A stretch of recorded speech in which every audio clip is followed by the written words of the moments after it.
நமக்குள்ளாக வாழ்கிற பரிசுத்த ஆவியானவர், முத்திரையாய் நம் பெற்று கொண்டிருக்கிற பரிசுத்த ஆவியானவர். எத்தனை பேர் அதை விசுவாசிக்கிறீங்க? நமக்குள்ள முத்திரையாய் பரிசுத்த ஆவியானவர் இருக்கிறார். அல்லேலூயா. ஆமாம், அந்த முத்திரை என்பது அது இட் இஸ் வெரி பவர்ஃபுல். முத்திரையாய் நம்ம அந்த ஆவியானவரை பெற்று கொண்டிருக்கிறோம். முத்திரைக்கப்பட்டிருக்கிற பரிசுத்த ஆவியானவர். இந்த முத்திரை மோதிரம் என்பது ரொம்ப பவர்ஃபுல். அது ஈஸியாக அது அந்த பவர் போகாது. யோசிப்பு கையில் மோதிரத்தை போட்டு சாப்புநாத் பனையான் பேர் வச்சு ஒரு கட்டளை கொடுக்கப்பட்டது. இனி யோசிப்பை கேட்காம இந்த எகிப்தில் யாரும் கையை காலையும் அசையக்கூடாது.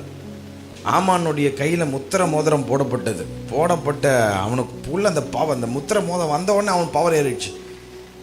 இருக்கிற எல்லா யூத கொலத்தரைன்னு அழிச்சு போடணும், எல்லா தேசங்களில் இருக்கிற யூதர்கள் அழிச்சணும்னு சொல்லிட்டு பாருங்கள், அந்த முத்திரைக்கு அவ்வளோ பவர் இருக்குது. அல்லேலூயா.